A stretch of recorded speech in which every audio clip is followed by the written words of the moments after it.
Білесің бе, бір кездері менің барлық табатын ақшам 10.000 теңге болады.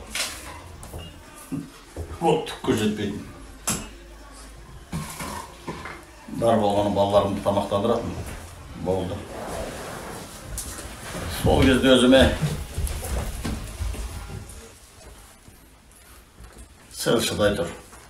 Жігіттерім өскенде өмір бойы қарның ашпайтын болады деп өзімді жұбататын.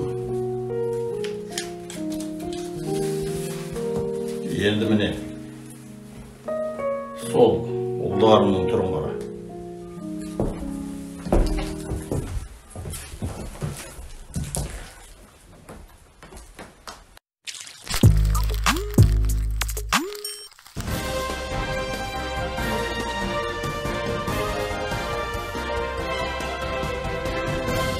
Аптаның басы өскемендіктер үшін әдеттегідей бизнесмен Ескендір Сапарұлының баласының кезекті қойылымымен басталды. Шамасы атың шықпаса жер өрте деген мақалды Архат тура мағынасында түсініп қалған болар. Кеше түн ортасында ол өзінің машинасын көпшіліктің көзінше өртеп жіберді. Архаттың естіп отқан Оның жарыстайым, ақша көп. Салют, пожалуйста. Ескендірдің баласына Архатына камриді жағып жүрді. Мына жерде жиналсаң бар, жағдай оны аса уайымдатпайтын сияқты өзінің Инстаграмына осы видеоны жүктеп, ішіп алсам қуып кетем деп жазып қойған.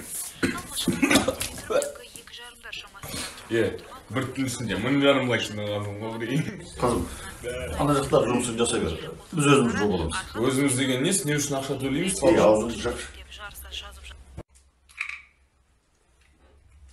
Асхат, ана сабағың мәселесін шешті ме? Бап, шешпекші болғам. Әкел зачеткаңыз.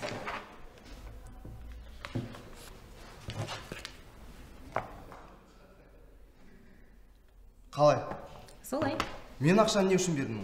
Өкінішке орай, жақсы баға алу үшін басқа валюта керек. Білім деген. Бұл сіз. Алсаш беріп тұрған кезде үстіне нормальный киім аласың. Кет!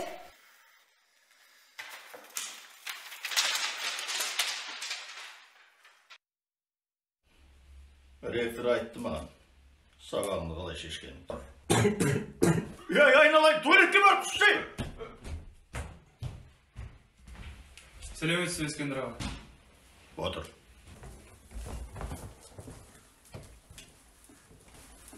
Бастаймыз ба? Пап, нені бастаймыз? Жаз.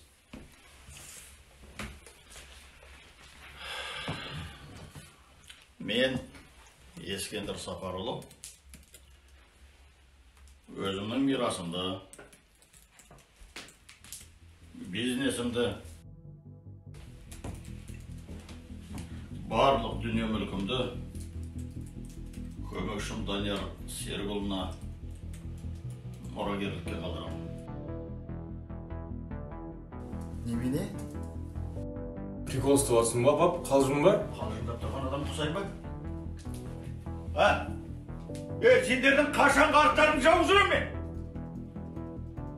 Мал сияқтысыңдар ғой сендер. Мынау жармес. Машинасы бір түнде өртеп жіберген. Жетісіпсің. Сен ақшаны өзің тауып жатсың ба? Жоқ. Бір жыл олда оқудан шығып кеттің. Не жұмыс жоқ? Болды енді. Сендердің шын ойнақтарыңа мен спонсор бола алмаймын.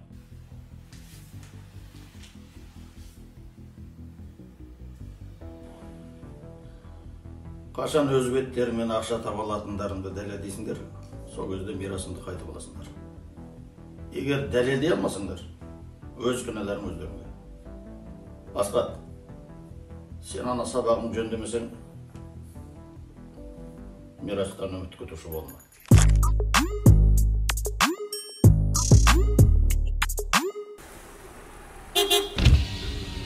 Асхат, байқа, мәшінені өртеп жібермесін. Сен реально қуады екенсің, Архат. Саған да қайырлы күн, Руслан.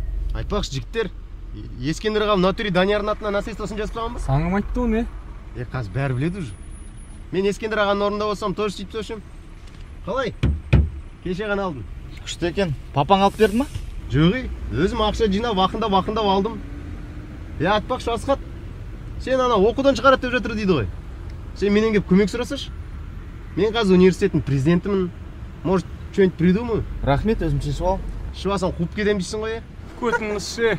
Давайсыңдар. Мынау немене өзінше болып? Жаман панторез иә мынау? Не деп сен панторез деп айтпай қойшы. Жолама оған, білесің ғой. Бәле болады. Өзі ғой, как будто со мной соревнуется, білесің ба? Менікіндей машина алып алды. Жоқ, қайда барасың? Анау аджикаға барысташы мені.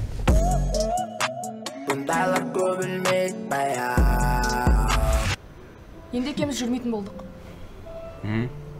Мен президентпен жүретін болдым, Тоқаевпен. Күшті, е? Архат! Екеуміз енді жүрмейміз деймін. Қалай сонда жүрмейміз? Маған сен сияқты жігіт керек емес. Мен сияқты деген қалай сонда? Саған внимание жетіспейді. Елдің назарын аудару үшін әкеңнің ақшасын оңды-солды шашасың. Тіпті ақшаны табу білмейсің. Өйткен қолыңнан түк келмейді. Ақшасы қалып еді, мен саған керек емес болып кеттім ба сонда мен? Сен қымбат машинаңды, қолыңдағы телефоныңды, үстіңдегі киіміңді, ақшаңды санамағанда сен кімсің? Сен ешкім емессің. Әкең дұрыс жасаған. Бәрібір сен оның байлығын басқарамас едің. Сен тіпті өзіңді басқара алмайсың. Не ойласаң да соны ойла. Енді екеуміз жүрмейміз.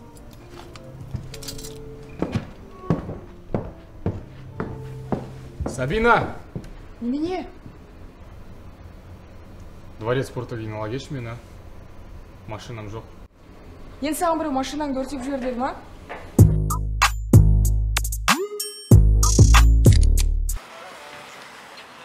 Сабина, екеуміз қанша уақыт жүріп осылай арылысып кетеміз ба не? Архат, екеуміздің жүргенімізге бір ай болды ғой. Сен сонда бірінші орынға ақшаны қоясың ба не? Біздің чувстволарымыз ше. Сен маған ұнайсың, Сабина. Архат, сен де маған ұнайсың. Бірақ ертең бізді чувстволар асырамайды ғой. Ертең екеуміз үйленіп алып бала шағамыз болып аш отырғанда, сенің чувстволарың маған бір тиынға керек болмайды. Еркексің ба? Ақша таба білу керексің. Олай істей алмайды екенсің, менің мазамды алма. Сен сонда мен ақша таба алмайды деп ойлап жүрсің ба не? Жарайды. Кеше көртеп жіберген машинаң бар ғой. Дәл сондай Камриді өз ақшаңа сатып алғанда, ойланып көрем. Сатып алам, фигня. Мен ақша таба алмайды деп ойлап тұрмын. Что сказали? Не вам. Извините, ваша карта заблокирована. В смысле заблокирована? Немене? Ақшаларың таусылып қалды ма? Папа карточканы блоктаған слишком емес пе енді? Слишком емес. Ақша менің өз ақшам. Не істеймін өзім білемін. Папа, жарайды, бізге сабақ болды. Қатты қинамай қойшы. Хотя бы автомойканың ақшасын төлеп берші. Керек болса ақша тауып алыңдар. Болдың бе 2 сағат жүрдің бе? Таза болсын жатыр, маған да жақсы емес пе тез жуып бере салған. Мәссаған, не деген преданныйсың? Прям ит сияқты.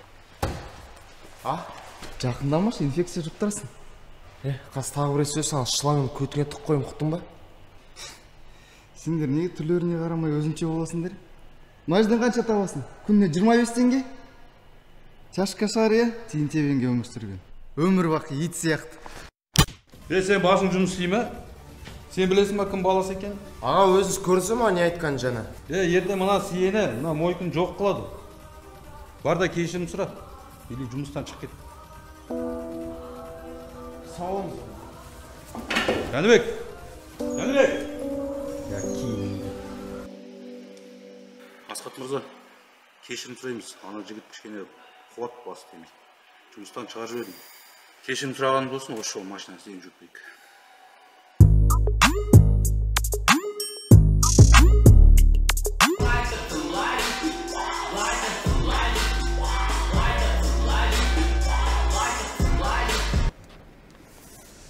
Сенде таңертеңнен 200 теңге болды ғой. Қайда жібердің? Жұмыстарым болды, соған жібердім. Ставка қойдың ғой бая. Басқа қандай жұмысың бар сенің? Жоқ, қайдағы ставка? Сенде вообще теңге жоқ па? Карточкада бар. Не үшін келдік осы жерге тогда? Мен сенде бар екен деп жүрмін. Мен сенде деп ойлап жүрмін. Жақсы, балалардан сұрап көрейін, аз келем.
Тоқтаңдар жігіттер.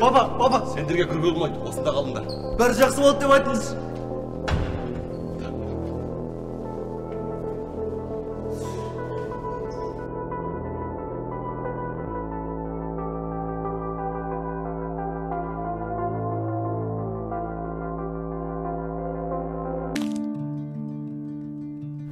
Әкелердің жағдайы өте ауыр. Қазір жансақтау аппаратында жатыр. Срочно операция жасау керек. Сонда оған не болды? Инфаркт алған. Шамасы ұзақ уақыт жүрегі ауырған сияқты. Тездетіп операция жасау керек. Операция қанша ақша керек? 5 миллиондай керек. Көп емес екен ғой. Жақсы тауып аламыз аға. Жақсы аға. Кешке әкеп береміз. Жақсы.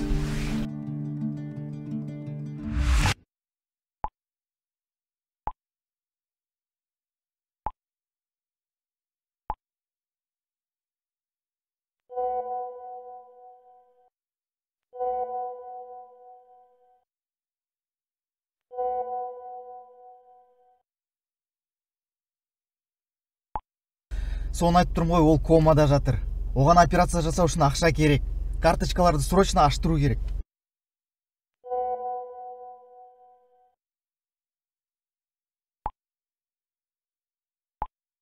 Қалай ол келсін берет өлейін деп жатса? Қуады екесің ғой. Кетші. Бас десе құлақ дейді осы. Брат, что там, не істейміз енді? Компаниядан ақша алу керек.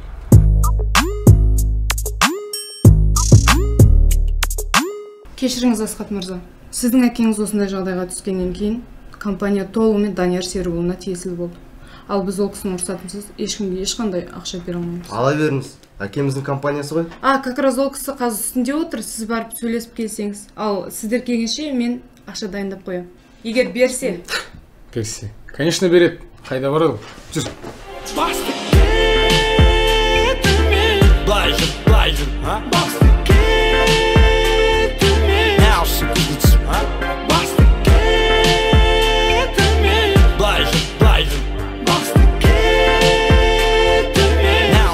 Кешіріңіз, мен оларды тоқтатпақшы болғам.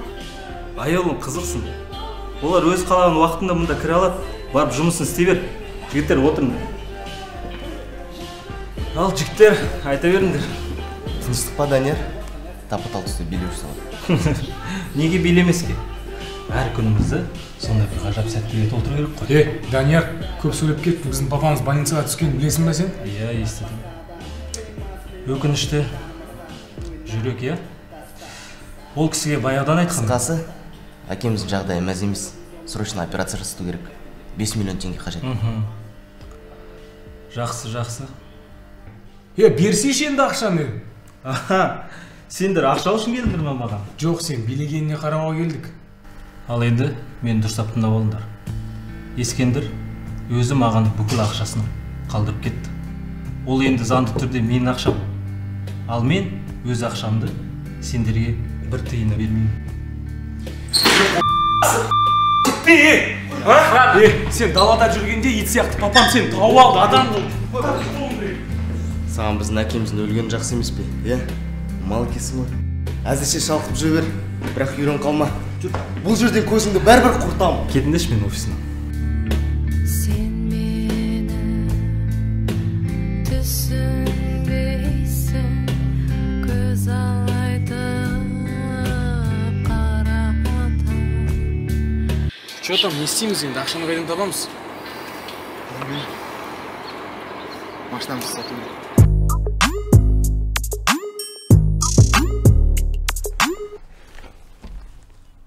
Комплектациясы қандай машина? Максимальный комплектация ғой аға. Жылы ше? 2020. Қанша сұрап тұрсыңдар сонда? 10 миллион. Бір күнде 10 миллион қымбат қой бұған. 6 миллион беремін саған. 6 миллион? Аға, бұл жаңа машин ғой, бірақ ай болған. Асық түркесіндер бір күнде 6 миллион теңге берем. Ақшасын бүгін бересіз ба? Қазір қолма-қол карточкаға лақтым. Мен карточканы алды, ішіндегі ақшаны шешіп ал. Карточканың бәрі блокта емес пе бізде? Бұл мен жеке карточкам. Бұндағы ақшаны докторға апарасын. Мен машинаның жұмыстарымен жүрмін. Паролі қандай мынан? 1895. Қалай, тоқташы, қалай? 18 жастағы бала 95 жастағы кемпірге үйленіпті. Жындысың ба? 18 жастағы бала не үшін кемпірге үйленеді? Бұл пароль тез жаттап алу үшін. Все, давай.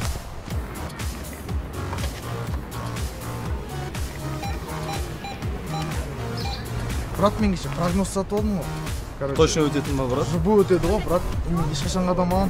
Манчестер Сити мен Челси ойнайды кешке таман. Натуре. Иә, короче, обе забьют 2,5 тотал больше. Все, брат, мен де қоямын да кеше. Здравствуйте, девушка, записывайте. Манчестер Юнайтед, Челси. Победа первой, тотал 2,5 больше и удаление во втором тайме. Вы точно уверены? Конечно, уверен, 100%. Хорошо. Сколько хотите ставить? 6 миллионов. 6 миллионов.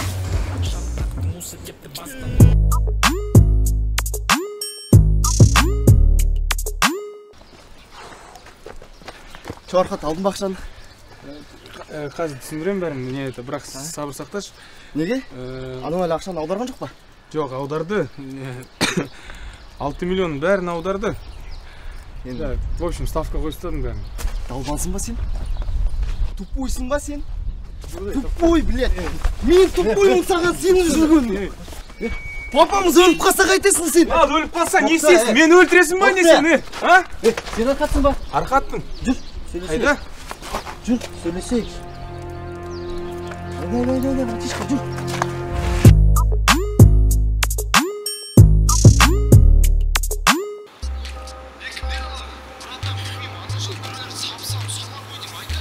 Че смотришь, братан, там? Да тут сериал один прикольный нашел. Че за сериал? Про нашу Стальногорск. Өскемен қалайсың называется. Өскемен қалайсың? Қанша рет айтам, тыныш жүрші. Фильм, видишь? Как будто в нашем городе Усть-Каменогорск только одни бандиты. Такого же не может быть. Кстати, там шеф сказал, надо парней быстренько упаковать, мешки им одеть надо, привезти их. Ну-ка, дай-ка, одену тебе. Все. Салам алейкум, жігіттер.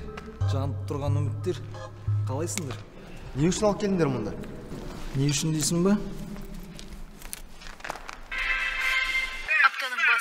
Үшін әдеттегідей бизнесмен Ескендір Сапаров ал машинасын өртемей тұрып түнгі 2:30 шамасында тұрақта тұрған көлікке соғылып, артынша түк болмағандай оқиға орнынан тайып тұрған.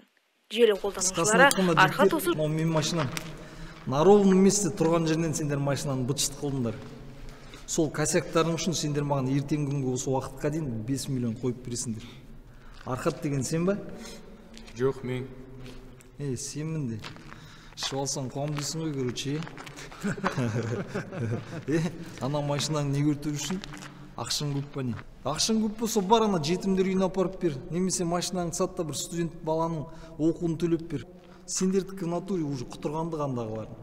Қысқасын айтқан кезде ертеңге дейін сендерге уақыт бар. Ақшаны қой-қоятын болыңдар. Қайдан табамыз саған 5 миллион? Жоқ ондай ақша. В смысле ақша жоқ? Сендер байдың баласы емессіңдер ме? Туыңдар. Жоқ, тоқта. Сен қараш. Не бұл? Қараш. Ставка ұтылған жоқ. Қанша бар онда? 10 миллион үшін. Ақша жоқ дейсіңдер. Короче, жігіттер, мына ақшаның 5 миллионы машинаның ущербы, 5 миллионы за моральный ущерб. На этом все. Закончили. Сен не үшін мен ұтылып қалды деп ойладың? Сен қашан ставканы ұтып көріп едің? Ұттық қой енді, 10 миллион. Неге сразу маған айтпадың? Сюрприз болсын деп ойладым ғой мен. Че там, не істейміз енді? Не істейміз. Жатаға жер істейміз. Братишки, замерзнете, наверное. Холодно сейчас будет. Давайте, пошлите, я вас увезу до города. Бұл үйдің иесі Данияр Серікұлы. Че там Асхат не дейді? Папа үйді Даниярдың атына жазып тастапты. Звондап көрші, может он еще и нас Даниярдың атына жазып тастады. Не болды соншама до конца деді. Қарным ашып кетті уже кушать хочу, анау домработницаларға айтшы, тамақ пісірінші. Оларға төлейтін ақша да жоқ. Сондықтан қайтар жерге. Енді не істейміз? Үйді сата алмаймыз, ақшамыз жоқ. Қарным аш. Егер үйді сата алмасақ, арендаға берейік. Арендаға? Натуре арендаға беріп тастайық. Келесі бөлме фэншуй бойынша. Мұнда позитивті энергиялар өте көп. Да, осы үйдің күшті энергиясы настолько көп, не дай бог негативный энергия кірсе, біздің энергия алады да пах етіп қайдай салады. Только светлота, доброта, чистота, фэншуй. А вы знаете, что такое фэншуй? Конечно, вы что, осы үй фэншуйда вообще қара пояс алған. Еще бұл үйдің проектісін специально Япониядан келіп архитектор салған. Еще вообще осы үйдің иесі тоже өзі сам японец. Аты кім? Наруто Узумаки деген адам. Круто. Жан, мне дом понравился. Давай возьмем. Давай возьмем. Насчет денег сколько там? Сол баға, бірақ 6 айлық предоплата берсеңдер болды. Все хорошо. А у вас карта есть? Если перекинуть? Да, Асхаттың картасына болады, да? Все хорошо. Мен түсінбедім. Сіздер кімсіздер? А вы кто? Мен осы үйдің иесімін. А мы арендаторы. Сонда Наруто Узумаки сіз ба? А? Кешіңіздер, бұл үй аренда берілмейді. Так что шығып кетіңіз. В смысле арендаға берілмейді? Вы хотели нас обмануть, что ли? Да нет, не обмануть. Там... Жан, пошли, тут аферисты одни собрались. Негізі маған Саски қатты ұнайды. Так, жігіттер, Данияр маған айтты, сендерді кіргізбесін деп. Так что, сендерді бұл жерді көрмейтін болайын, жарай ма?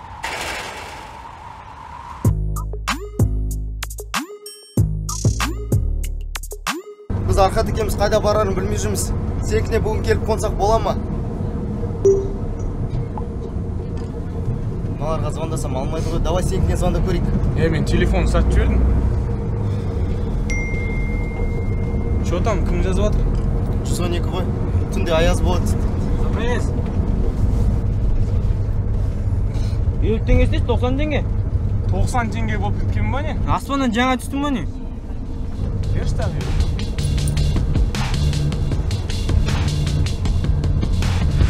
Көзіңді ашып жұмсып, бұл өмір ашып тұшып, адамдарға не керек, өмірлері тым бөлек, бәрін ойламай, тегін жолды арамай, алыстай берсе де, бәрібір не десе де.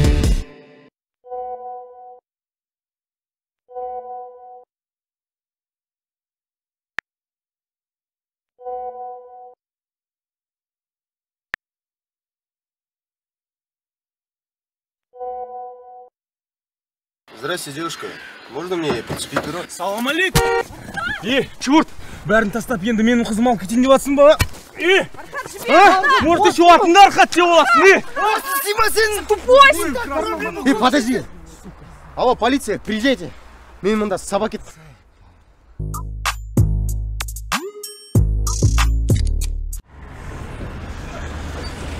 Только жазып тастадым, знаешь?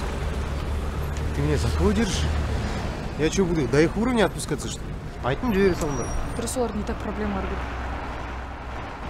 Асхат, ана итің баля қойсаш, тағы бір қауа Қойш болды. Не деген кеп тұрсың сен, не? Тағы таяқ жын... Қалай қойш, өзі ғой бастаған. Бар ақшаны осыған берді. Тағы туатын шамам жоқ мен. Қайдағы ақша, не деп жатсың, брат? Жазып тастайым деген жерден ақша беріп аузын жаптыр. Қашан сен есін жинайсың? Қашан кішкене бірнеке істер алдында миыңды қосасың? Барлық проблемалар сен үшін. Мен үшін? Асхат, неге постоянно мені виноват қыласың сен, а? Осы жағдайдың бәрі айналып келгенде саған тіреліп тұр. Сен болмағанда бұның біреу де болмар еді. Мен болмағанда? Жақсы, жүре бер онда. Өзім шешем проблемамды. Архат, кете берші.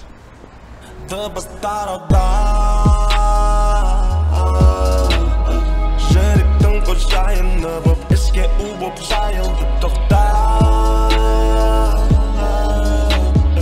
Тағы қалып тоқшы кішкене, тағдыр менің хейтерім, бәлкім жетіспейді. Бос болсам бол тауып біз, жынмен барым тауып бізге. Үш қылды түсте, бұл білегіле. Саныспа бала сен адас, аласың бұл жол. Сен ойлағын қайтасы емес.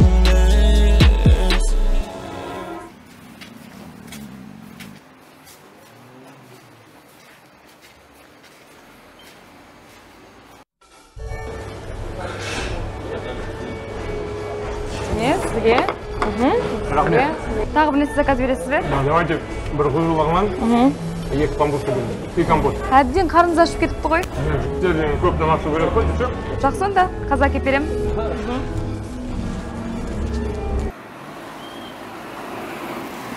Алтын адам 5-4 ғасырларда өмір сүрген. Оның қай ғасырда өмір сүрген ғой десің. Сен мұнан тыңда. Алтын адамнан біздің алатын ең маңызды сабағымыз алтын қай ғасырда жатыр, сол күйі қалды. Ал адам өзі жоқ.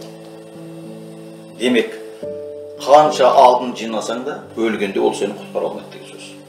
Адамның өмірінің мағынасын ақшамен ешқашан алтынмен салыстыруға болмайды. Өмірге не үшін келді? Сен кімсің? Алдымен соны түсін. Содан кейін алдыңа биік мақсат қой. Ал ақша сол мақсатқа жететін құрал ғана. Басқа түк емес. Сонымен тағы тапсырыс бересіз бе? Рахмет, тойдым. Онда жақсы счетты алып келейін, е? Счет? Не счетыңыз? А этот безналичный расчет бар ма, картамен бар? Иә, картамен бар. Жақсы.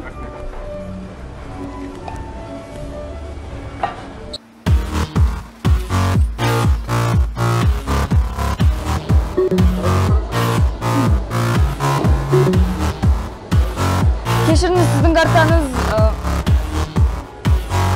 Білмеймін.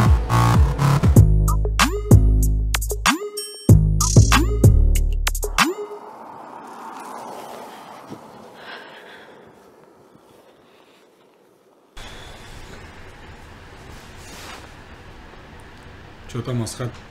Не істейміз? Жат аға, жер ескейміз. Иіс туралы айтпай-ақ қойшы. И так осы жер. Натуральный ароматерапия отыр ғой.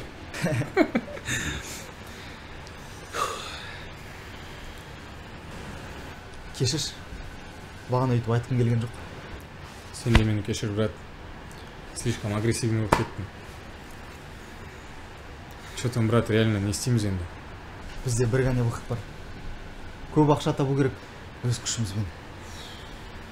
Қалай табамыз? Может, бизнес ашамыз? Жігіттер, сендер қалай бизнес ашу керек тұрады? Тренинг өткізіп берейін ба? Жоқ. Даже бизнес ашу үшін бізге капитал керек қой. Сол үшін жұмыс жасайық. Жұмысты қайдан табамыз? Ертең барып, объявлениядан қарайық. Не болса да біз бұл ақшаны табу керекпіз. Себебі біз Ескендірдің ұлдарымыз ғой. Біздің қолымыздан бәрі келеді. Все. Аға, ақшаны таптық. Срочно операция жасайық. Я уже болды. Ол балаларым, сендердің арқаларыңда тірі қалдым. Енді мирасымды сендерге қалдыратын болдым. Yes.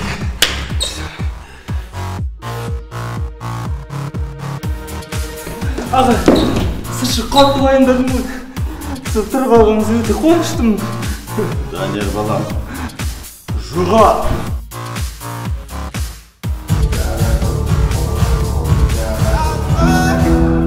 Жүзіңе қарадым ашылмай, түсіндім маған сен керегіңді. Жүзіңе қарадым мен ашылмай, түсіндім. Салем, қарындас. Можно с вами познакомиться? Конечно.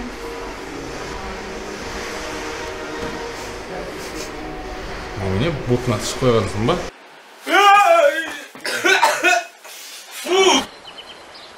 Біз қашанғы өйстіп бомбызбен ұйықтап жүреміз. Бізге срочно квартира снимать ету керек. Кеттік, жұмыс іздейік. Әрбір таңда жаңалықтың күттік біз бір пайда әрі істелген әрекеттер бізге пайда келмедік, бізге пайда келмеді. Айналаңда түсініксіз құбылыс әрбір таңда жаңалықтың күттік біз бір пайда әрі істелген әрекеттер бізге пайда келмедік, бізге пайда келмедік.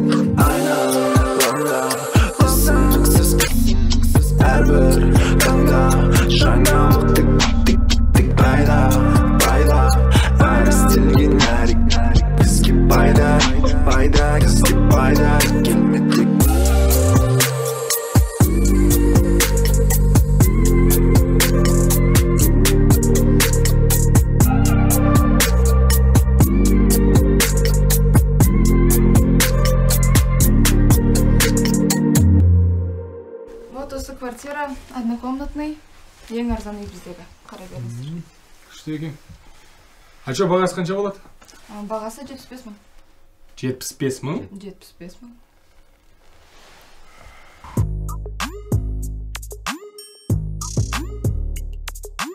Ескендірдің ұлы мені жұмыс сұрап келеді деп кім ойлаған? Үшік тасам да түске көрмеді. Аға, мен сіздерді ылғи машин жұғызам ғой. Енді сізде маған көмектесіңізші. Маған срочно теңге керек болып тұр. Скоро қайтадан бай боламын. Сол кезде сізге де көмектесем ғой. Өмірден қандай қызық нәрсе, е? Осыдан 4 күн бұрын ана баланы издевательство жұмыстан шығарып тастайын. Енді алдыма келіп жұмыс сұрап тұрсын. Как раз сол жігіттің орны бос. Бар жұмысың істей бер. Рахмет аға.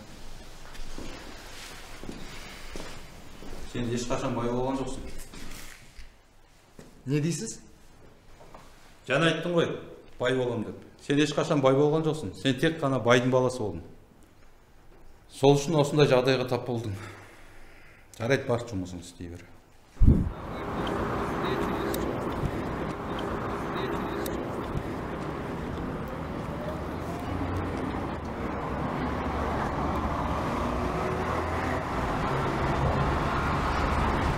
Эй, сен бе бағана таңертең жұмыс бойынша звондаған? Иә, мен.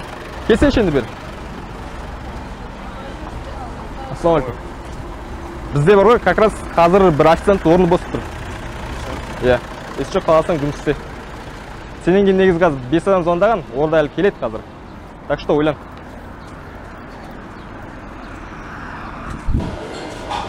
Қазір кішкене тосты. Диана, келші. Не, бұл қыздың аты Диана. Бұл саған барлығын көрсетіп, сен қадағалап жүретін болады. Былайша айтқанда сен мини боссың болады. Так что басқаның да жақсы ма?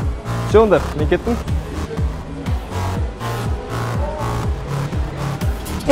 Білесің ба, мұнда сен үшін қанша төлегенімді? Да, блин, төлейтін ақшам болмады, қарым ашып тұрды. Короче, егер де осы жерде жұмыс жасайтын болсаң, алдында жеген тамағын ақшасын шығарып, бірақ істейсің, ұқтың ба? Ұқтың ба деймін? Ұқтым, қаршын опшағым. Ал мен қалада, бұлақтан түспей, арманымды іздей, мүлде үмітті үзбей. Күнде қалада, теңге ауадан, себелеп түскенше менің үйім далада. Тірлік шыруде, шабыт келуде, әлі өте көп сағаттар өңделуде.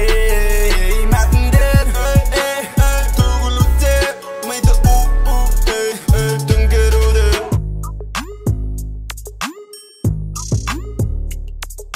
Ассалаумағалейкум, Ханзалай. О, Жакенте қалың қалай? Жақсы, өзі қалайсыз? Қайда жүрсің, көрінбей кеттің ғой? Сол ешкім болып жұмыс істеп жүрміз. Жұмыс жоқ. Келсеші мұнда, жұмыс бар ғой, сені ешкім қуған жоқ. Анан қарасашы. Кім анау? Анау, анау неме істеп жүр жерде? Жүр жұмыс істеп. Қазір барып, амандасып келейін оған. Шотам, қалайсың? Сен мен жетіп тұрайын. Мына жеріне гиттерін жұмыс істеп үшін сен бір 25 теңге үшін патент етіп. Байқа, инфекция жүк кетпесін мен машинамнан. Біздікі енді кедейміз ғой. Даладан тамақ жейміз, қар жейміз, мусордан жейміз тамақ. Не болып қалды? 4 күн бұрын ғана 70-мен келіп едің ғой. Ұзақ әңгіме. Мен ешқайда асып тұрған жоқпын. Не болды? Қарның ашты ма?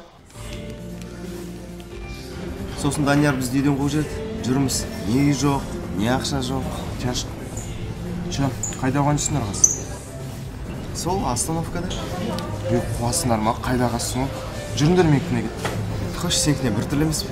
Немесі бір түрлі? Остановка оған бір түрлі емес пе саған? Сосын жүресіңдер өп қойырған суық дегізіп. Кеттік, жүріңдер. Асқат, бүгінгі табысың. Айтпақшы. Алдында тегін жуып бердік қой соның ақшасы.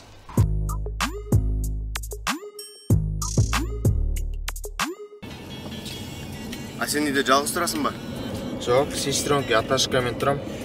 Жігіттер үйге баранда Аташка бір түрлі әңгімелер айтуы мүмкін, қатты мән бермей қойыңдар, иә? Аташкан біз неге әкелдің деп сөйлемей ма? Жоқ, оған сөйлемейді қой. Кім Жәнібек? Үйлерінде душ бар ма?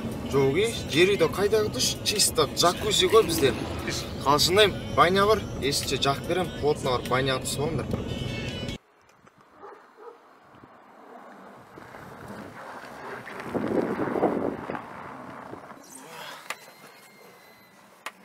Осы ма үйің? Я, осы кіре беріңдер пока.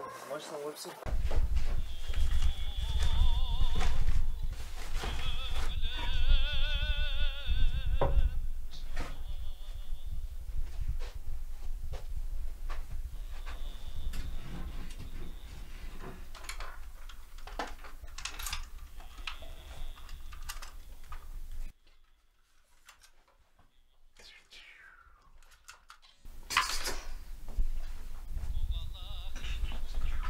Bala.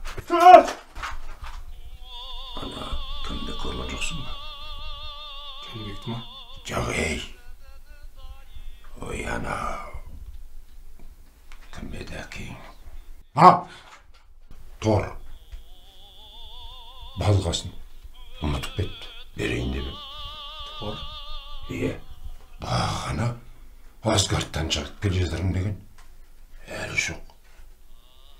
Қайда жүрей әкең?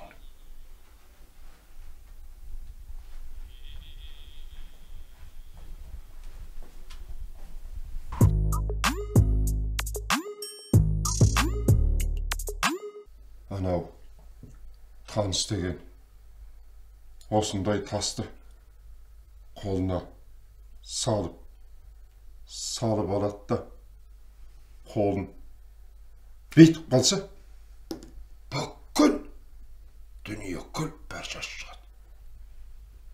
Байқаңдар. Ай, қиын болады. Байқаңдар.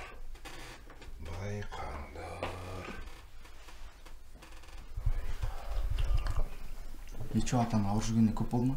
Иә, шыланасыз. Мина бірден болған дейді. Апаш қайтыс болғаннан басталды ғой бәрі. Бұрын хотя туыстарды танитын.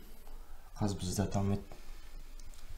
Мә жігіттер ұялмай ішіп жеп отырына той болыңдар тамаққа. Қазір кино көріп отырады да, қандай кино көрсе өзін сол кинода кейіпкермін деп ойлап кетеді. Жақына Мстителиді көрсір. Ал Мстителида Железинчалықтың кім еді? Тони Старк? Тони Старк. Иә, өзін Тони Старкпен деп ойлайды. Жеттер монша жаған яз. Дүші отырып монша түсекші немет. Боң жүй ұйықтығасына мен еместегесінер сас кетті өне жер. Нормально. Что-там тағыс алайық па жүріңдер. Болды, шетеді, пісірайын деп атсың ба бізді? Тағыс алу керек қазір, нормально тұрмыз. Болды, шыдамайым, шығам мен. Мен заттарым сасып кетті, сенің таза заттарың бар ма? Бар, менде шкафта бар, ала бер. Мынау точно Жәнібектің киімдері ма? Что за беспонтовый киімдер или шалдың киімдері ма?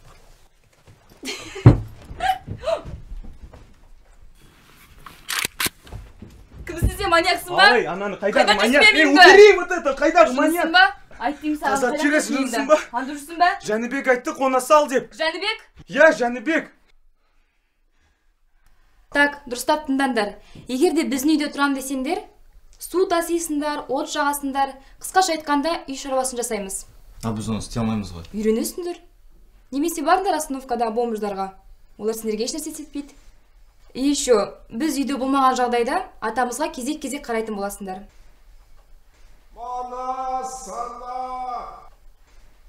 Тақ тамирсі көріпті.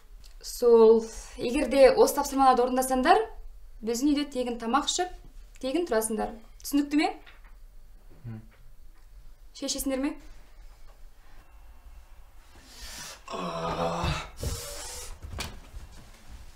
Блин, туалет қайда, ё-моё. Жәнібек, по-большому барым кеп тұр. Туалетке барым кеп тұр дейм. Тышқын кеп тұр дейм, туалет қайда? Қайдасыңыз, далада туалет. Минус 40 градуста далада тышам ба? Онда бұтыңыз кетші бар еді. Есі дұрыс адам туалетті далаға салама білет.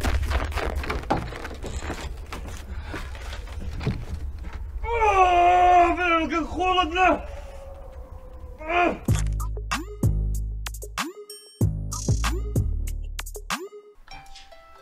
Әл, тұрмаған ба? Архат дейм. Архат, тұрсаш ұйқыдан. Тұрсаш, қаз жұмыстан қаласың. Сағат болса 8 болды. Тұр.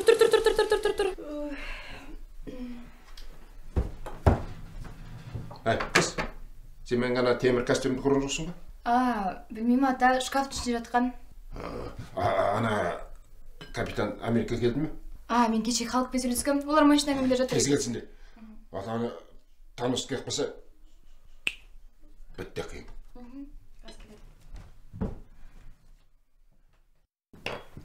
Жәнібек қайда?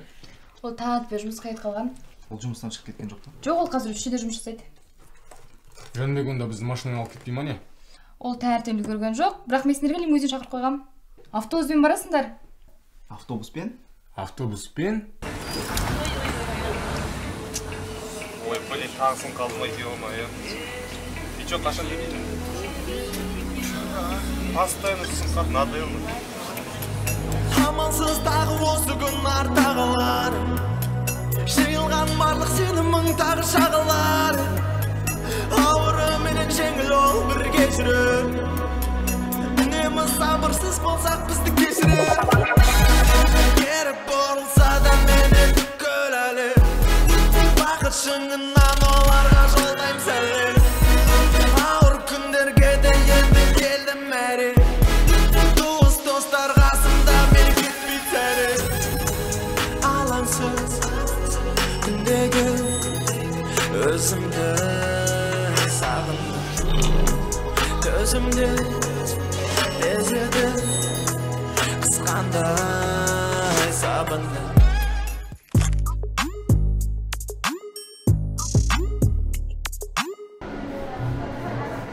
Қайырлы күн. Заказ беруге дайынсыз ба? Мәссаған. Өскемен реально кішкентай қала екен ғой. Ескендір ағаның ұлын осы жерде кездестіремін деп кім ойлаған? Мұнда не істеп жүрсің? Сен заказын тосыптың. Ал сен асықпай тоса тұр. Біз асықпай таңдап алайық. Сен пока барып жұмыс істей тұр, боссың. Кнопканы не үшін басын сонда? Жай амандасайын деген ғой, боссың.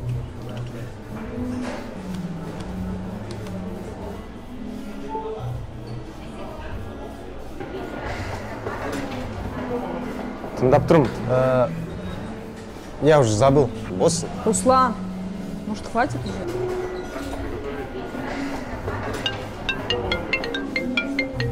Алло. Астым отма. Я өзі қайсың.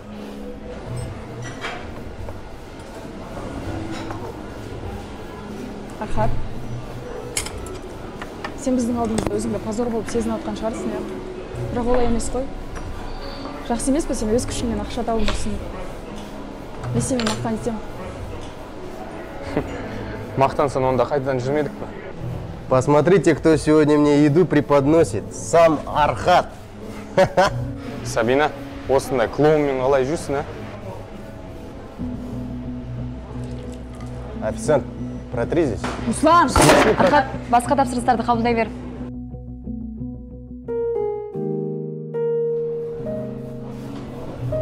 Кешіріңіздер, өзім сүртіп аламын. Да ладно, что ты, успокойся. Архат, саған спокойный болып үйрену керек. Өзі ғой көрдің бе, өзі бастап жатыр. Ойлаш, сен олардың деңгейіне түссең, одан кейін сені жұмыстан шығарады, а папаны ақшаны кім табады? Қысқаша айтқанда, саған сабырлы болып үйрену керек. Барда қазір тапсырмаларды орында.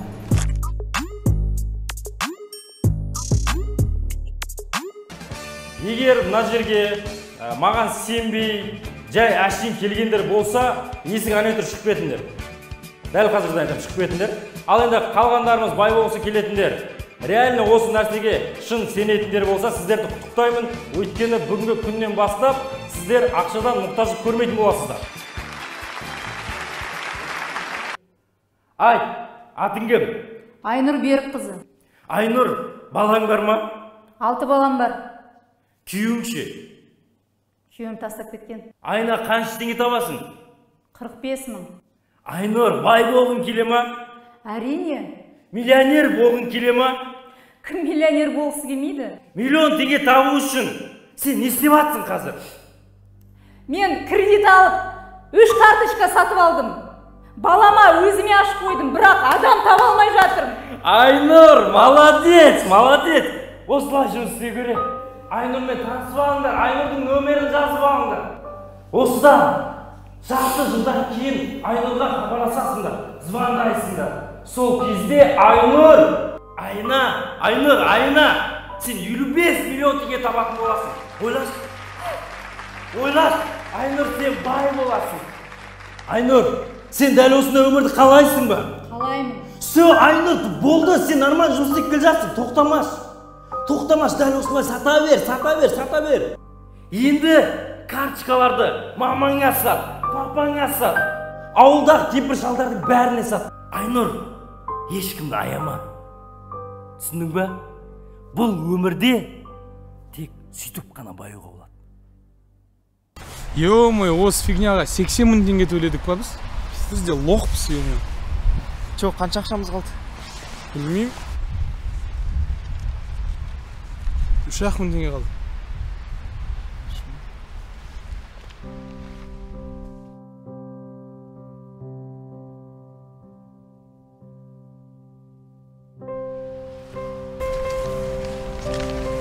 Маған срочно универға бару керек.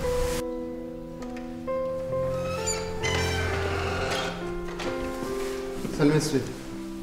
Тағы өзінің конверттеріңді алып келсен болсын. Жоқ, мен кешірім сұрайын деп едім.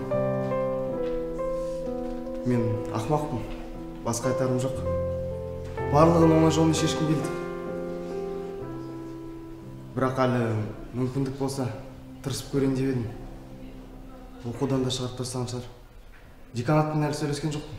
Шамасы сен оқуға келмегелі көп болған сияқты. Енді сендердің декандарың менмін. Сіз? Сен бірінші семестр бойы сабаққа мүлдем қатыспағансың. Мен қолымнан ештеңе келмейді. Кешір.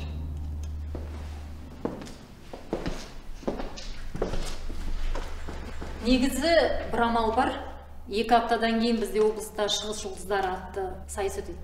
Соған сендердің кафедраларының қатысатын ешкім жоқ. Жылдың басынан бастап студенттер соған дайындалып жатыр. Соған қатысатын балаларды бәрін сабақтан босатқанбыз. Егер сен өзіне команда жинап осы сайысқа қатыссаң, мүмкін сенің жоқ болған күндеріңді осыған байланыстырып жауып тастаймыз. Ойлан. Рахмет кеңесіңізге. Бірақ менде бұндай нәрсеге еш уақыт жоқ. Жеңген командаға 5 миллион теңге беріледі. Ойланып көр. Тіркелуі 4 күннен кейін аяқталады. Команда жинайтын уақытың әлі бар. Ой, білмеймін апай. Қазір әкем қатты ауырып жатыр. Және оған 5 миллион. Что там, Асхат? Оқудан шығып жібердің ме уже? Архат, менде дерзкий идея бар.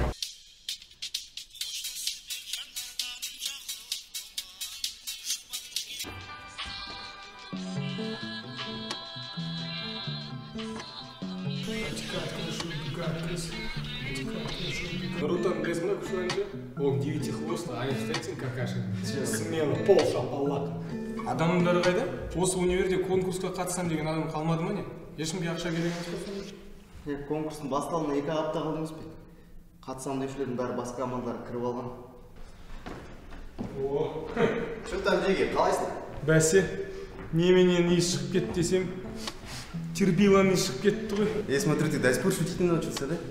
Ежа сендердің команда жинап жатқандарын естіп, келіп көркетейін деген ғой? Біз қатысатынымызды естіп, көзін ашып кеткен шығар, Күлкін келтірмеші. Мақтанып тұрған жоқпын. Просто менің командам осы жарыста 3 жылдан подряд жеңіп келе жатыр. Так что ни на что не надейтесь деп айтып кетейін деген ғой. Рахмет кеңесіне. Бізде бірақ басқандай пландар бар. Кешірсе кірге бола ма? Жүреміз. Сенімен сөйлескен әрине өте қызықты. Бірақ кетіп қалсам жақсы болар еді. Давай, удачи вам. Смотрю, она вам еще понадобится. Шығыс таланттар конкурсына қатысуға келдіңіз ба? Қандай таланттарыңыз бар? Конкурс? Сіздер кастингқа жұмысқа алып жатқан жоқсыздар ма? Кастинг? Жоқ, Қазмұнайға аламыз. Диана, привет, қалайсың? Сен көмегің керек болып тұр. В общем, анау шығыс жұлдыздары конкурс бар ғой. Соған қатысайын деп жатырмыз. Срочно қатысу керек бізге. Архат, Асхат, сіздер қуасыңдар ма? Конкурс уже 2 аптадан кейін болады. Басқа командалар болса жылдың басынан бастап дайындалып жатыр. Диана, өтініш бізге командаға адамдар тауып берші. Да. Біз бұл универде сенен басқа ешкім танымаймыз. Жарайды. Іздеуге тырысам, бірақ та точно тауып берем деп уәде бере алмаймын. Жақсы ма? Жан, тырысып көрші, пожалуйста, бірдеме қылып. Я в тебя верю. Все, пойдем. Пожалуйста, бізге керек ол.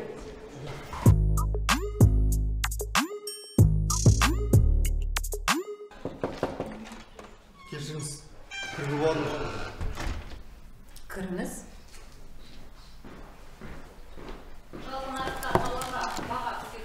Асхат, сабаққа неғып келетін болғансың? Ақыр заман басталып кетпесін? Егер де тауарға баға көтерілсе, сұраныс не болады? Мультипликатор мен акселераторлар. Нәрселер жатырлар.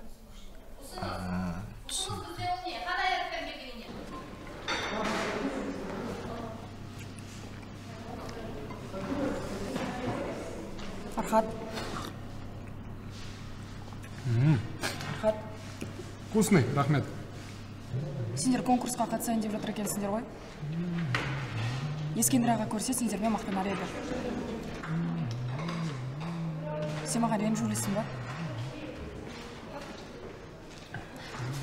Кешірші мені, қолымнан түк келмейді деп айтқаным үшін. Жарайды, мен жай айтайын дегенмін.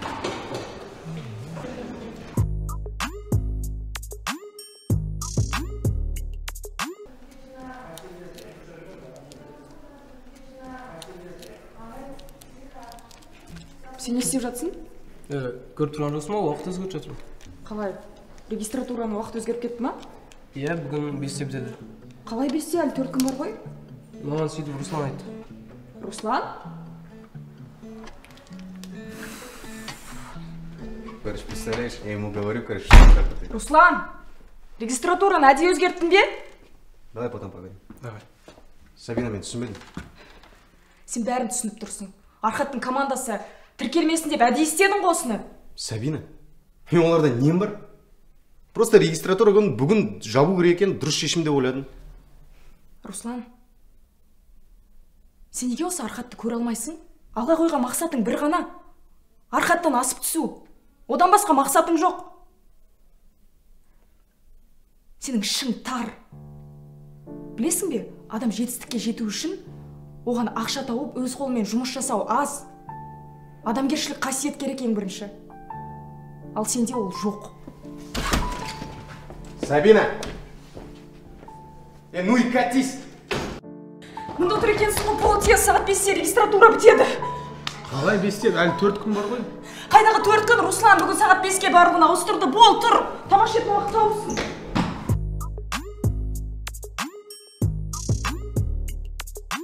Қысқасы, мен қолымнан келгенше іздедім. Тем более бүгін регистратура бітетін күн. Жарайды. Давай шақыр. Көрейік. Красавчиксың ғой сен, красавчик. Ал такси, қандай өнеріңіз бар?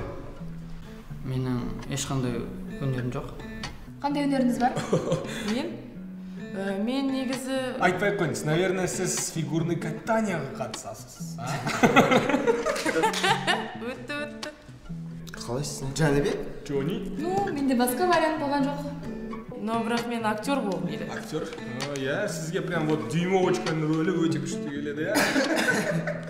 Қойсаңдаршы болды. Сен жалпы өзі қатысқың келе ма? За любой движгой.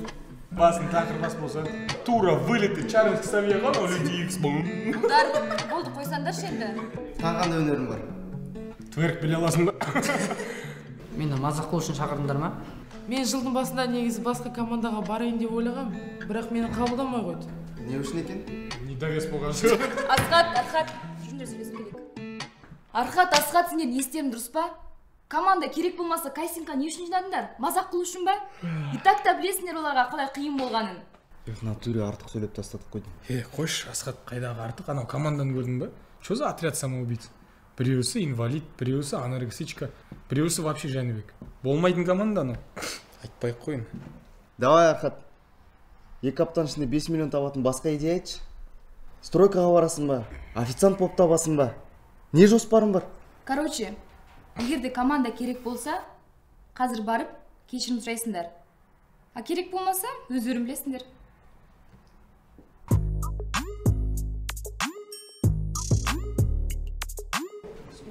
Так, қыздар, ұлдар, не істейтін болдық? Қайтемде жатыр, сөйлеш, не істейміз? Не айтамыздар? Балалар қайда бармақшысыңдар? Балалар, мына конкурсқа қатысқандарың болмайтын әңгіме, тастаңдар. Басқа командалар ұзақ уақыт бойы дайындалды, а бізде вообще дайындық жоқ. Лучше бұл сайысқа қатыспай қойық, позор болғымыз келмейді. Балалар, кешіріңдерші. Я біз эгоист болдық, қатты сөйлеп қойдық. Я мүмкін емес көрінетін шығар, бірақ біз бұл сайысты міндетті түрде ұтамыз. Және тек сендердің көмектерімен. Өйткені сендер ерекше жансыңдар. Мен сендерге сенемін. Бізге срочно командаға ат құрау керек. Қандай варианттарың бар? Может быть, сексуальные преступники боламыз? Қумаш Архат. Басқа қандай варианттар бар? Лучше жалын тобы деп қояйық. Не? Нұрсұлтан деп қойшы, стоп, пудов жеңем сөйтіп қойса. Адекватный варианттар бар ма? Бізге бір шабыттандыратын, рух беретін ат қою керек. Рухани жаңғыру. Жоқ, менде бір идея бар. Давайте жарқыра деп қояйық. Жарқыра? Чтобы біз ылғи да жарқырап жүретіндей. По идее, күшті, чё, как жарқыра? Жарқыра менің. Так, қыздар, уже кеш болып кетті. Давайте регистраторын жабайық. Бүгін шын келмей қойдым басқа. Тоқтай тұрыңыз, аналар кімдер? Менді бәрі елемегенде Айтшы қайда болдың? Өткен бұрын үйленбегенде Қандас айтшы қайда болдың? Енді бәрі қазір керісінше Айтшы қайда болдың? Барлықтарына сәлем, жаңа командан қабылдайсыздар ма?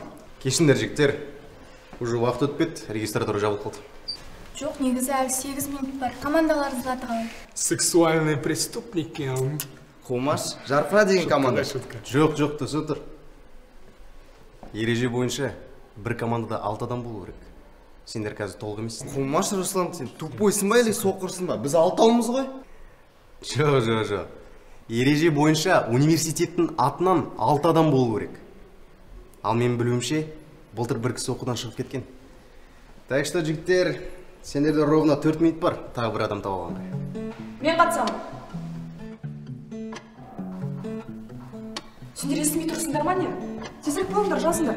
Мен енді жарқыра командасының жаңа мүшесімін. Жаз, жарқыра командасы. Біз реально Сабинамен бір командада ойнаймыз ба не? Иә, Сабина болмаса біз жарысқа вообще алмай қойшы. Қойшы, Сабинамен бір командада принципиально болғым келмейді. Бұл жарысқа тек папамыз үшін қатысқалы жатырмыз. Шыдай түш, өлмейсің. Қазір командамен танысамыз, фотосессия. Одан кейін логотип жасау керек. Уақыт жоқ, кеттік. Сонымен бүгін біздің командамыздың бірінші жиналысы болғандықтан барлықтарымыз бір-бірімізбен жақынырақ танысып отырайық. Мен атым Асхат, бұл менің бауырым Архат. Сәлем достар, қалайсыңдар? Иә достар, бәрінді көргеніме өте қуаныштымын. Бұл Диана киімдермен және гриммен бізге көмектесетін болады. Иә достар, бәріне сәлем. Молодец, сестренкам, қолынан бәрі келеді. Келесі Сабина. Сабина бізге... Ну как бәрінде? Бәрінде емес, конечно. Может, мен вообще бұл командадан кетіп қаламын? Жақтырмай отырсыңдар ғой? Архат қойшы. Жәнібек. Қалайсыңдар? Балғын. Йо, всем привет. Және Мирас. Тұрмай қой, брат. Рахмет.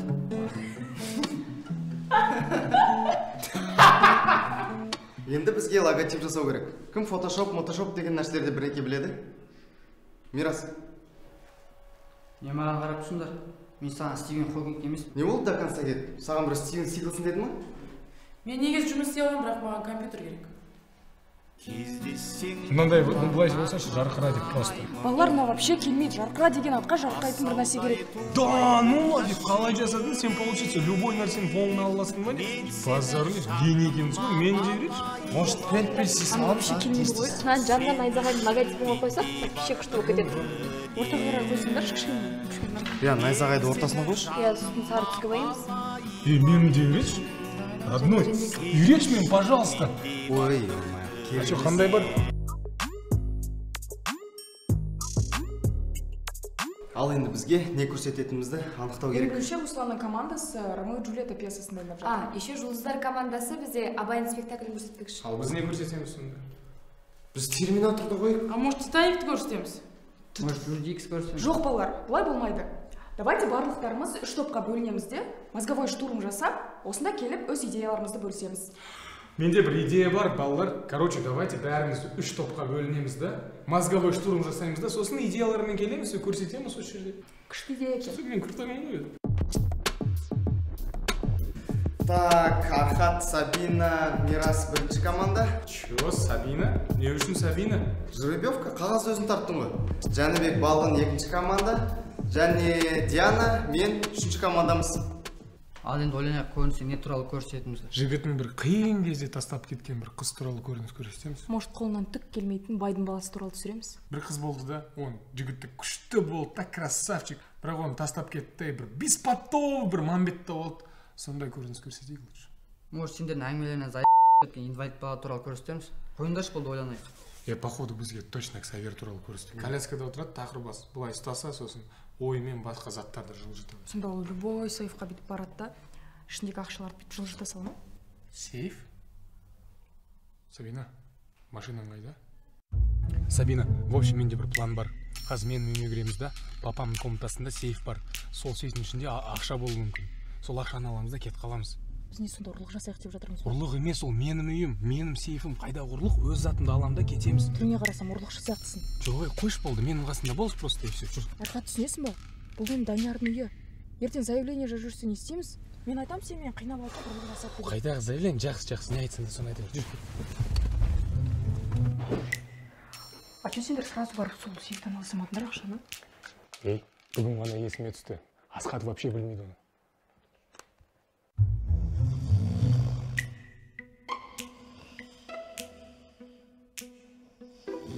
Менің комнатымда жатып алғанын қарашы. Ищех, ё-моё.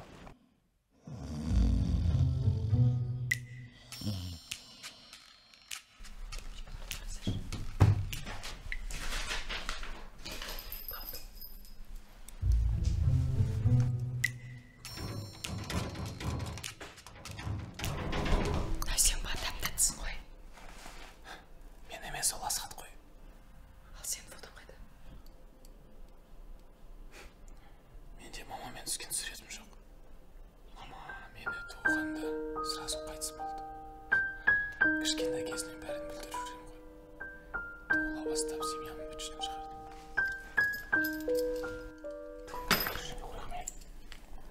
Арқат, сен барлығын құртып жүресің. Бірақ кейбір жағдайларға мүлдем сенің қатысың жоқ.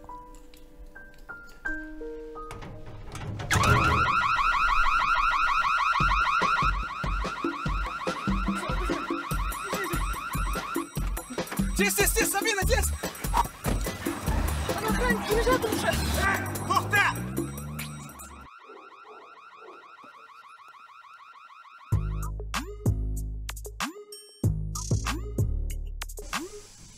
Демімізді шығарамыз, одан кейін естетеміз. Конкурстан бірінші орын алудамыз. Концерт қайда болып жатыр? Университеттің актовый залында қайда болушы? Біз бас жүлде алдық. Бас жүлде не береді? Грамота ма, кубок па? Оның барлығы маңызды емес. Главное сол жерде адамның эмоциясы. Кімне берсе де, ең бастысы 5 миллион алсақ болды. Міне, команданың әр мүшесі сахнаға шығып, тамсануда.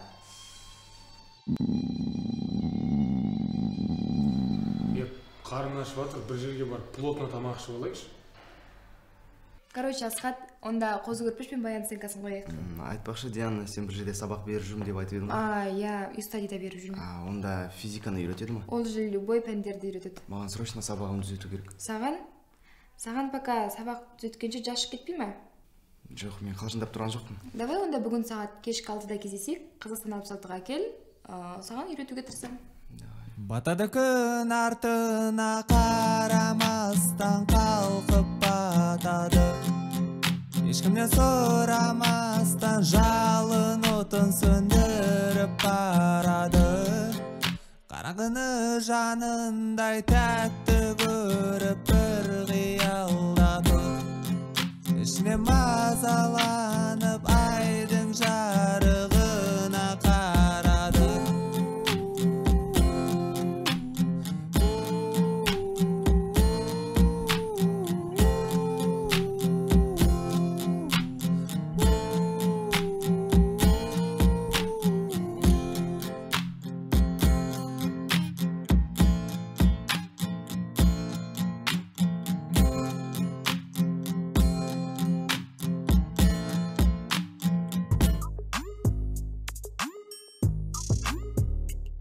Al sen жанымда бол жай ғана, Allah'ım aman. Жұлдызым жарқыраған аспанымдағы свет. На мне ипотека, я получил долга. Жалғыз сен махаббатым ал менің. Самайышқа, самайышқа, самайышқа, самайышқа. Мирас, сен қандай айтасың? Көрші, айтып көрші. Айтып көрші. Любой ән біреуін. Пожалуйста, айтып көрші. Велос преследуем.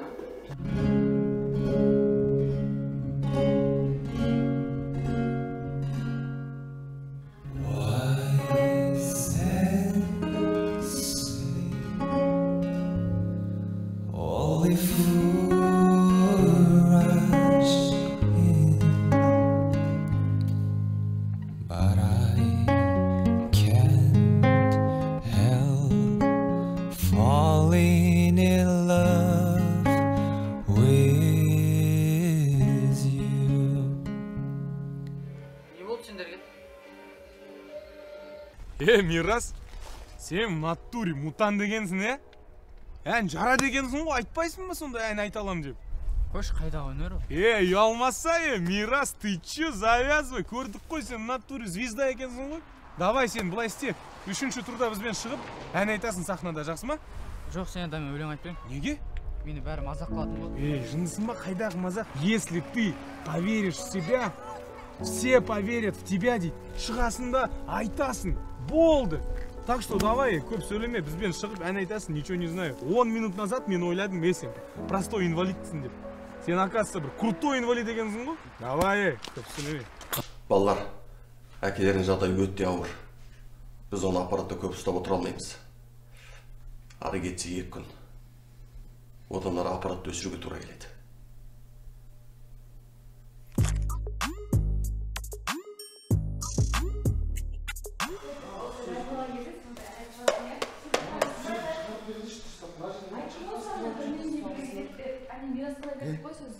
Не дайындық сендерде?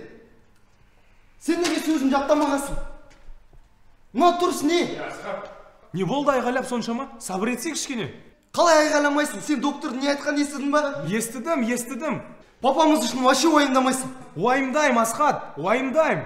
Бірақ сен айғайлаған выход емес. Маған да қиын болып жатыр ішінде, білесің ба? Қараш, мынау біздің команда. Біз мына түрімізбен еш нәрсе ұтпаймыз. Білесің бе? Осының бәріне сен кінәлісің. Басталды, мен кінәлімін, мен виноватпын. Архат, тағы не дейсің? Сен үшін папамыз ауыр болды. Сен үшін біз наследстводан айырылдық. Сен болмасаң, мамам тірі болушы еді. Пошел нахуй. Кетсең, кете бер. Сендер не құтсыңдар? Боссыңдар.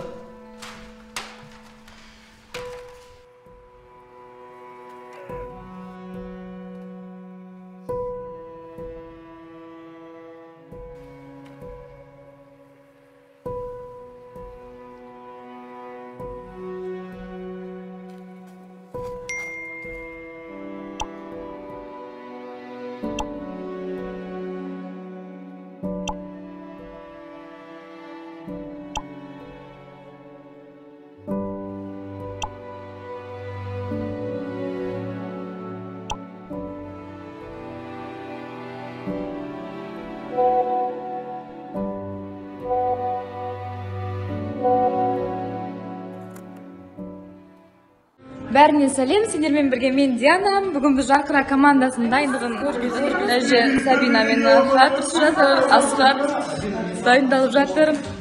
Бұл жақта екеуі бірге дайындалып жатыр. Қалды бізде түк дайындық жоқ. Жәнібек, мына жақта как всегда мен маған ұйықтап жатыр. Жәнібек, тұрсаш. Жәнібек, қамғай. Сен интервью алып жүрейін. Көш басқа көрінеш? Көрісін, жеңгешке тап берем ба саған? Жеңге тауып жатқан түрі, әне. Осылай. Достар, онда келесіде кездесеміз.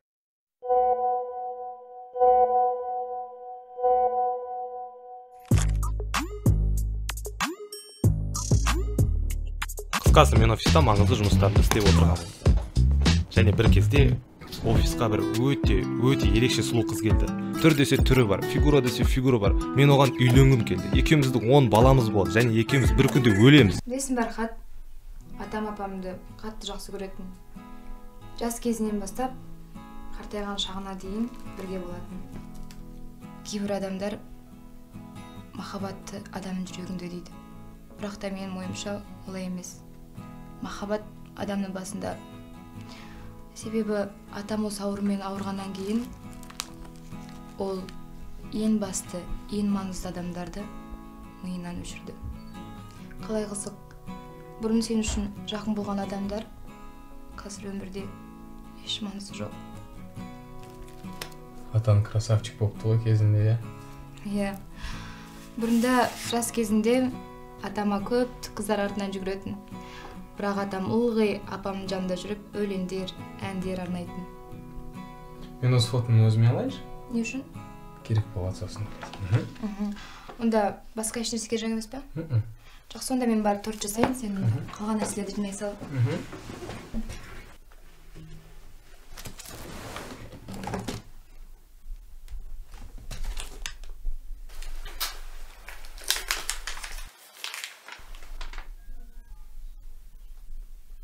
Так, бізде жарқыра командасы ән дайындалуда. Жоқ, рэп кемейт. Онда төреғалидың до, ре, ми, фа, соль, ля, семсің. Төреғали кемейт. Жолдан Мирас, не қалайсыңдар? Саған бір ән тауып алдым, қарашы. Қандай ән? Қандай ән екен? Маған керегі? Білмейсіңдер ма не? Сонда сен папаң шақырып жатыр.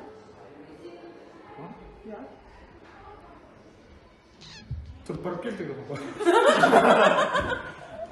Тоса тұрыңдаршы. Айттым ғой, тауып берем деп ақшын. Онсыз да мына ұлыма келдім ақша сұрайын деп. Ассалаумағалейкум, а? Жарай, патон звондайын. Қалайсың, не? Қайдет. Сабақ қалай? Не үшін келдің? Сабақ қалай дейме? Нормально. Менде пасуын ақшасы түскен жоқ. Ақша үшін емес мен. Ұлымның қалын білуге болмай ма не? Не істеу үшін? Не жаңалық? Сен ана КВН-ға қатысып жүр дей ма? Конкурсқа. Конкурсқа? Не істеп қатысып жүрсің? Ән айтам. Ән? Сен ба? Қумаши. Қой, Мирас. Жақсы репетицияға бару керек. Жақсы. Сен кімсің е? Біздің режиссер. Сен ба мен ұлымды әнші қылайын деп жүрген? Иә, мен. Сен де бір қиял екенсің. Жоқ, Мирас жақсы ән айтады. Дауысы бар. Қумаши, қайдағы ән салған несі? Текке позор болып қайтасың сен. Иә, кеттай. Айттым ғой, репетицияға бару керек. Ұлыңыз ән айтады. Конкурсқа қатысады. Олар сені әнші деп қабылдайды дейсің ба? Олар үшін сен жануарсың цирктағы. Кеттай, сен немене айтып жатсың, а? Осындағы жалғыз инвалид ол сенсің, түсіндің бе? Сен оған керексің, мал. Всегда керек болғансың. Қайда жүрдің сен, а? Осындай болып туылғанына ол кінәлі ма? Мамасы қайсы болғанына ол кінәлі ма? Мамасы қайсы болған несі? Не айтып тұр мынау? Кетсең мазғанды итермей. Жүре. Далбан. Әй, мені қайда апарасыңдар? Қорқпаңыз ата, танысқа апарған жоқпын. Неге? Көзім жабық.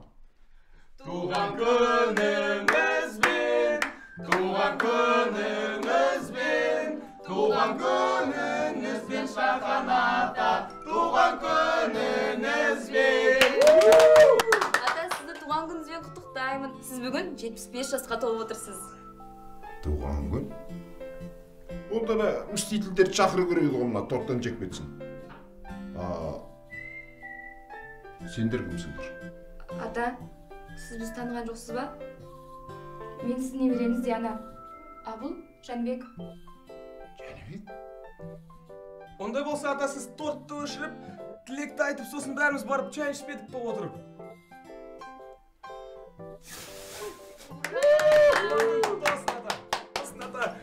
Қазір апам тірі болса, сізді де құттықтаушы еді.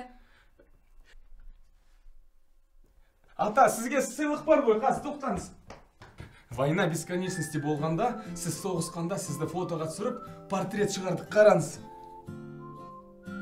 Мынау, мен ғой? Иә, мынау сіз ғой. Ұнады ма?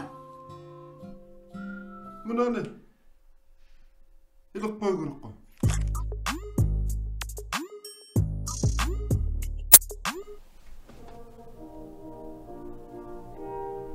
Бала, біз қайда келдік? Менің темір костюм қайда? Тони Старк ата, күнде әлемді құтқара бересіз бі? Кішкене демалмайсыз ба? Әне концерт қарап отырмадық. Армысыздар, шығыс жұлдыздар байқауына қош келдіңіздер.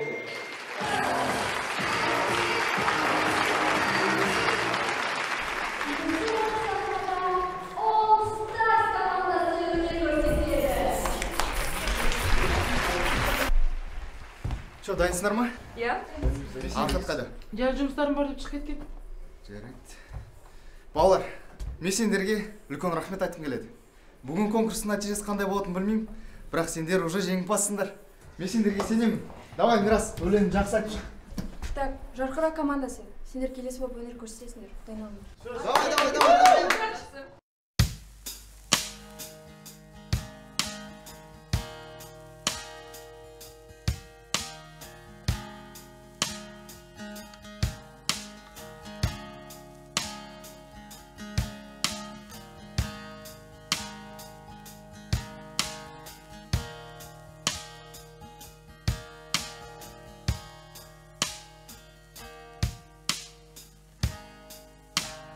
Керек емес ешқандай тастан ғана осыға үлкен қару күшті Мынау менің әнім ғой.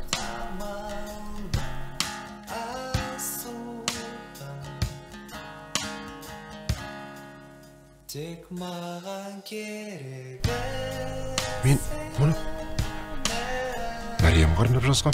маған деген сені сонда әрбір Мәриям қарындап жазған. қиналады тіпті Анам Жәнібек пе? Иә, Жәнібек. Актер болып кеткен бе? Баяу анау Диана ма? Бұлар қалай өсіп кеткен? Қалай мен байқамам?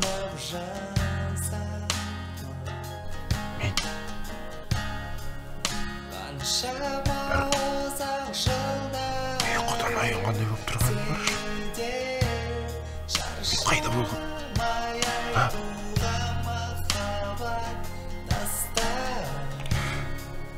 Тек маған керегі сені шын жүрегіммен сүюің лайықсың бұған себебі дәлел оған ашық аспаным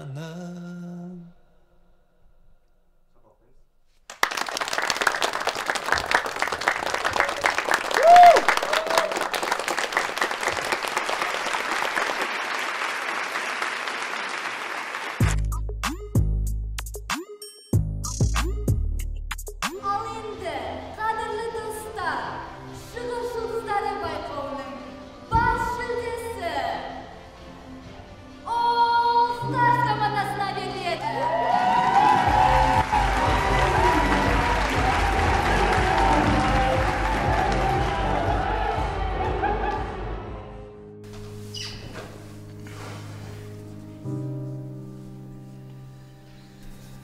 Архат, не болса да бәрін бірге көтереміз. Кешірші, брат. Оның бәрі менің кесірімнен. Мен кінәлімін. Барлығы. Ештеңе етпейді. Мен әрдайым сен қасындамын.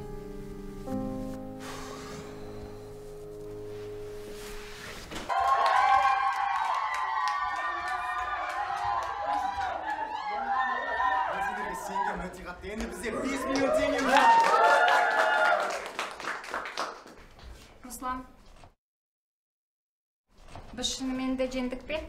Өз күшімізбен? Әрине. Ол не деген сұрақ? Жарқыра тобы бізден мықтырақ болды ғой. Я не понял, ребята. Что происходит? Руслан, шыныңды айтшы. Біз точно өз күшімізбен жеңдік пе оны? Кішкене көмектесті мені. Бірақ сендер менің көмегімсіз-ақ жеңіп тұрдыңдар ғой. Енді бізде 5 миллион теңге бар. Қайда кетіп барасыңдар?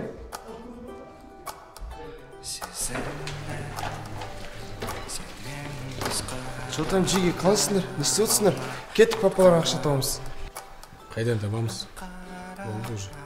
1 сағаттан кейін аппаратты өшіріп.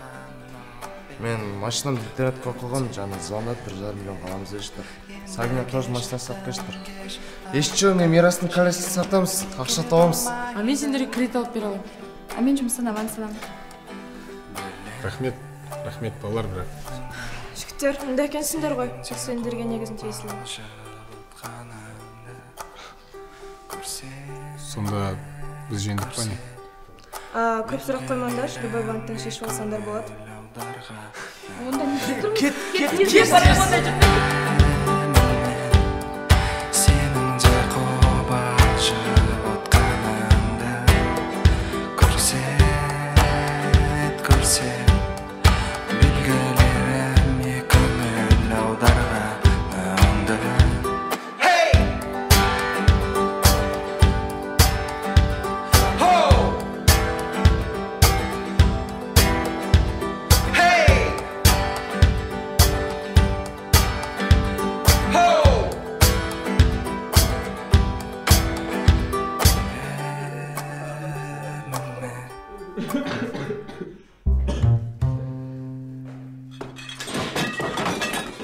Байқа жұмысы қуаттыңыз ғой бе?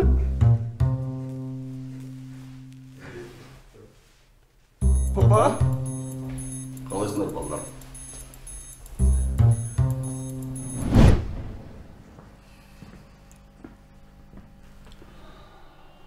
Ал жігіттер, мен сендерді бір өте маңызды мәселе бойынша жинап тұрдым. Ана менің екі ұлым әбден құтырып кетті. Бұларды бір орнына келтіріп, тәубасына түсіріп, нетпесе бұлай арғарта жүре алмаймыз керек. Сондықтан кімде қандай жоспар бар? Не істей аламыз? Бұл екеуін орнына қою керек болды. Менде идея бар аға. Сіз аяқ астынан банкрот боласыз.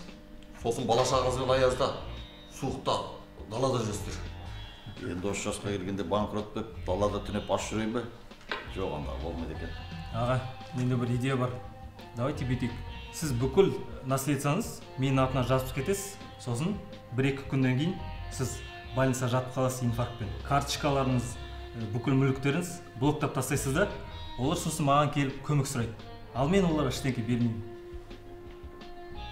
О, жақсы идея сияқты. Ендеше сен доктор боласың. Тоқтаңдар жігіттер. Баба! Сендерге кірге болмайды, осында қалыңдар. Сосын мен оларға айттым, 5 миллион табу керектім. Өй, фигня, табамыз деді. Көреміз, қалай фигня болатын. Мен білсем, Асқат міндетті түрде машинаны сатып, ақша болады. Ой, ақымақ. Мынау ақшаны ойынға салып жатыр ғой. Сен екеуің сол ақшаны тартып аласың. Оны қалай тартып аламыз? Біз қалай тартып аламыз оны? Өліп, Дону, қош жеңіп кетті ме? Ал оларға достар ақша берсеш. Оларда қайдағы достар? Жандарын өтіріп жүрген біреулер. Дедімінің алдында бір машинаны соғып кеткен. Сендер соның есімін дейсіңдер де, ақшаны тартып аласың. Жақсы. Көресің.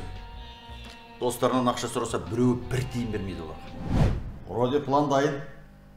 Аға, осы операция ат қоймадық па? Әке кегі деп қойық. Жоқ, ол болмайтын ат жақты. Менде идея бар.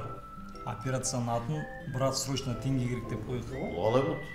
Қазір ақша керек кезде бір-біріне брат срочно теңге керек деп шығады. Солай ма? Ендеше мейлі, солай ағатайық. Ал іске кірсек. Балаларым, мен бұл нәрсеге тек сендерді жақсы көргенім үшін барып жатырмын.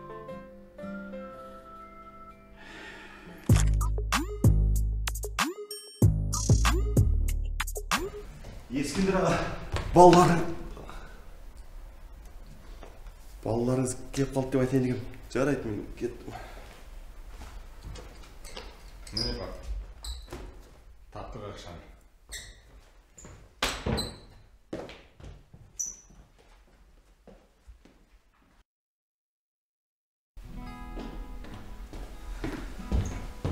Папа, осыдан кейін бізді осылай қорқытпа. Шоршы жүргім ғой, пап.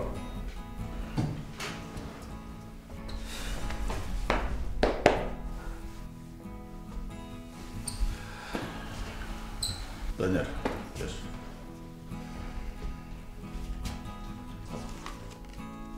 Мынау сендерге тиесілі ақша. Бұған мен тиісуге қақым жоқ. Бұл ақша сендерді бай қылмайды, бірақ байлықтардың бастауы болуы мүмкін. Қалай ұстайтындарыңа байланысты.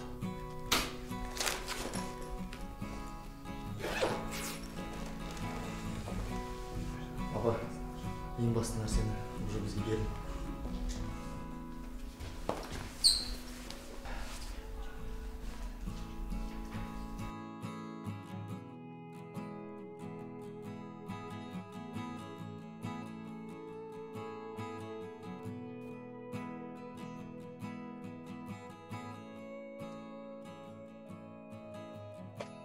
Бәрекелді, түске сәт. Бар бір жоба ашайын деп жатыр екенсің. Иә. Сәттілік. Рахмет. Бүгін Архаттың туған күні. Құттықтадыңдар ма? Иә, баба.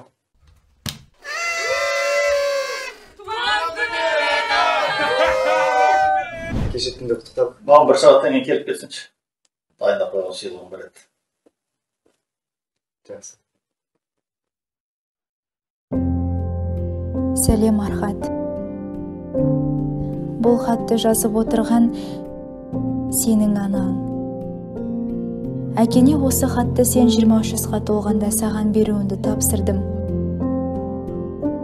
Сен осы хатты оқып отырсаң, онда дәл қазір екеуміз құрдас болатындай жасқа жеттің. Ал мен қазір осы хатты жазып отырмын, ал сен әлі дүниеге келмедің. Менің ішімді қайта-қайта теуіп жатырсың.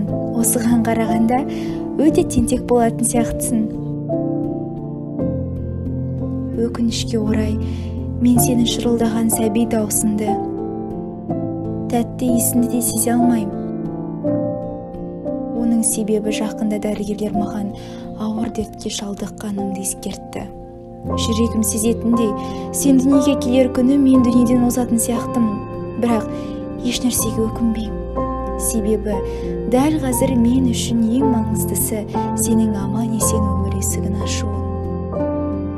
Архат, балам, өтінем, ешқашан еш уақытта өміріміз неге осындай болды деп өзіңді кінәлама. Бұған сенің ешқандай кінәң жоқ. Тағдырдың жазғаны шара бар ма? Әрине, сенің қалай есейгеніңді көре алмаспын.